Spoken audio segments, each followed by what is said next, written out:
All right, good afternoon. Welcome. The Secretary General will make some remarks and then I'll do the briefing right after that. Sir, please, you have the floor. A very good morning. The nightmare in Gaza is more than a humanitarian crisis. It is a crisis of humanity. The intensifying conflict is shaking the world, rattling the region, and most tragically, destroying so many innocent lives. Ground operations by the Israel Defense Forces and continued bombardment are hitting civilians, hospitals, refugee camps, mosques, church, and UN facilities, including shelters. No one is safe. At the same time, Hamas and other militants use civilians as human shields and continue to launch rockets indiscriminately towards Israel. I reiterate my utter condemnation of the abhorrent acts of terror perpetrated by Hamas on 7 October and repeat my call for the immediate, unconditional and safe release of hostages held in Gaza. Nothing can justify the deliberate torture, killing, injuring and kidnapping of civilians. The protection of civilians must be paramount. I'm deeply concerned about clear violations of international humanitarian law that we are witnessing. Let me be clear. No party to an armed conflict is above international humanitarian law. Ladies and gentlemen of the press, Gaza is becoming a graveyard for children. Hundreds of girls and boys are reportedly being killed or injured every day.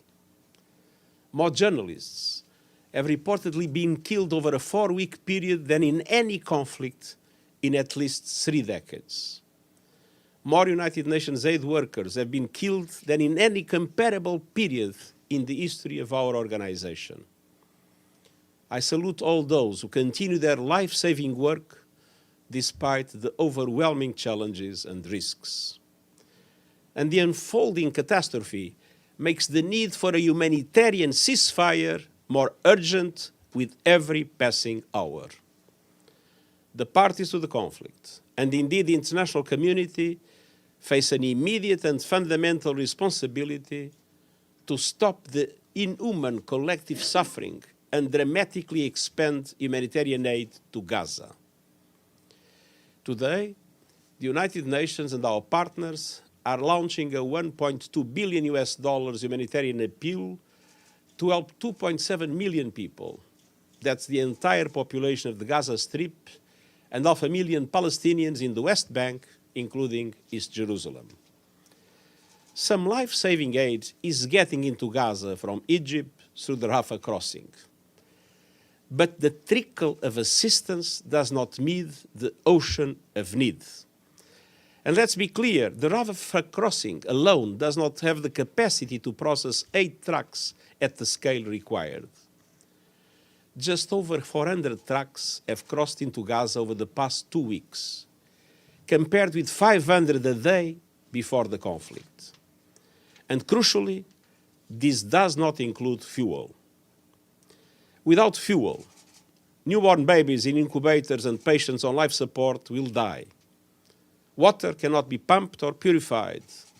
Raw sewage could soon start gushing onto the streets, further spreading disease. Trucks loaded with critical relief will be stranded. The way forward is clear. A humanitarian ceasefire now. All parties respecting all their obligations under international humanitarian law now. This means the unconditional release of the hostages in Gaza now. The protection of civilians, hospitals, UN facilities, shelters and schools now. More food, more water, more medicine, and of course fuel entering Gaza safely, swiftly, and at the scale needed now. Unfettered access to deliver supplies to all people in need in Gaza now. And the end of the use of civilians as human shields now.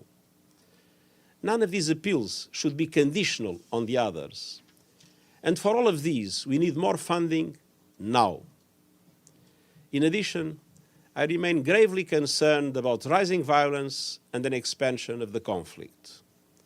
The occupied West Bank, including East Jerusalem, is at a boiling point. Let us also not forget the importance of addressing the risks of the conflict spilling over to the wider region.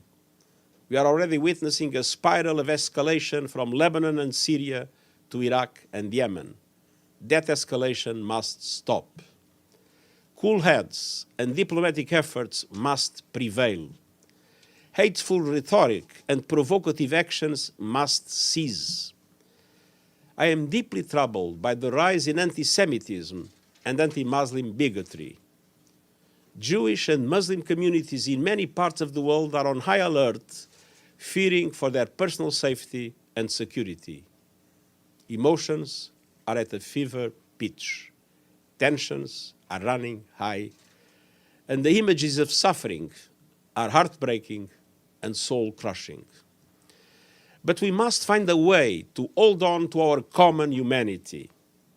I think of civilians in Gaza, the vast majority women and children, terrified by the relentless bombardment. I joined the UN family in mourning 89 of our UNRWA colleagues who have been killed in Gaza, many of them together with members of their family. They include teachers, school principals, doctors, engineers, guards, support staff, and a young woman named Mai. Mai did not let her muscular dystrophy or her wheelchair confine her dreams. She was a top student, became a software developer, and devoted her skills to working on information technology for UNRWA.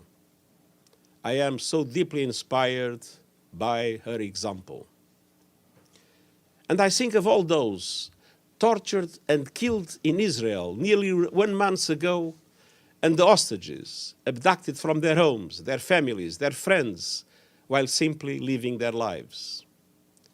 10 days ago, I met with some of the family members of those hostages. I heard their stories, felt their anguish, and was deeply moved by their compassion. I will never relent in working for their immediate release. This is essential in itself and central to solving many other challenges. One mother movingly shared with me her desolation over her abducted son, Ersh. She also spoke outside the Security Council, and on the subject of confronting hatred, she said, and I quote, "When you only get outraged when one side's babies are killed, then your moral compass is broken and your humanity is broken," end quote. Even in her utter despair, she stood before the world and reminded us, and I quote, "In a competition of pain, there is never a winner," end quote. We must act now to find a way out of this brutal, awful, agonizing dead end of destruction, to help end the pain and suffering, to help heal the broken, and to help pave the way to peace, to a two-state solution with Israelis and Palestinians living in peace and security. Thank you. Thank you very much, sir. Thank you. We need a second border crossing, Secretary General, for aid to get in.